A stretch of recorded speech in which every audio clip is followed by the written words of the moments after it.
No matter how happy or how successful you are, chances are that there are things you still want or have yet to accomplish. But most of us wouldn't describe ourselves as being particularly happy or successful.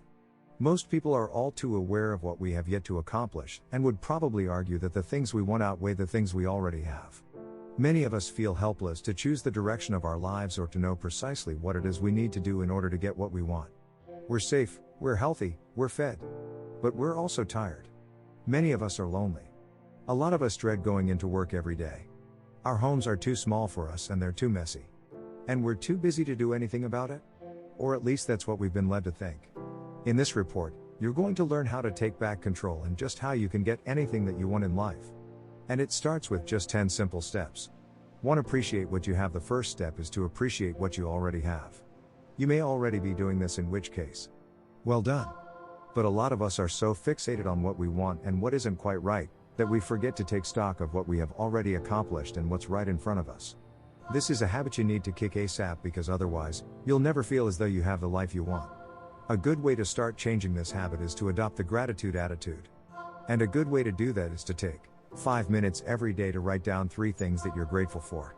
I'd also like you to write down 3 things you've done well and 3 things you're proud of. You might just find that you're doing a lot better than you think. 2. Learn what you don't need. One of the reasons we don't get what we want is because we're so distracted by all the things that we don't need. Many of us feel tired and overworked because we've taken on responsibilities at work to earn money we don't actually need. Many of us feel pressure to work harder because we've gotten into debt buying expensive TVs and furniture. Do those things really add to your happiness? And ultimately, are those school governor meetings adding to your life or just taking time away from your family? Clear some space by removing the clutter, and you can then focus on what does make you happy. Whether that's travel, whether that's family, or whether that's a hobby you're passionate about. 3. Be positive. Positivity goes a huge way to helping us to get more. In fact, there are countless studies that show how being positive can make you more successful. There are many reasons for this. Firstly, positive people are happier because they are naturally inclined to adopt the gratitude attitude. Likewise, positive people tend to take more chances because they believe there is a better chance of a positive outcome. Positive people smile more, which causes other people to gravitate toward them. The list goes on. 4. Adopt a habit for self-development. Self-development is crucial for getting what you want out of life. The problem is that too many of us think that life will just hand us what we want on a plate. We're effectively waiting for things to turn around. What we don't realize is that it's down to us to get out there and make it happen. And that requires a whole lot of energy, drive, passion, and skill. You need to be confident enough to mingle, network, and put yourself out there. You need to be wittier, you need to be a better communicator, you need to have more energy so you can work those longer hours on those side hustles. Many people read books telling them how to get what they want, and when it doesn't work for them, they blame the book. But did they actually put the problem into action? Or were they frozen because they were too tired, too scared, or too stressed? You need to start by investing more time and effort into yourself so that you can become the best version of you. That might mean that you go to stand-up comedy lessons in order to overcome a fear of speaking publicly. This is incredibly beneficial. Or it might mean that you exercise so you have more energy and look better in a suit. Identify your weaknesses and overcome them. 5. Invest in you. This might sound similar to the last point, but it's actually very different. Invest in yourself by investing in your haircut, by buying a great suit, by using the best hardware.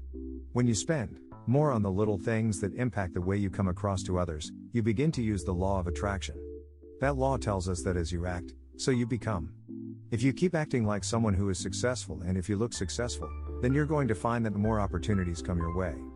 People will assume you are more successful than you are, and as such, they'll want you to come work for them. People will think you're attractive because you act attractive.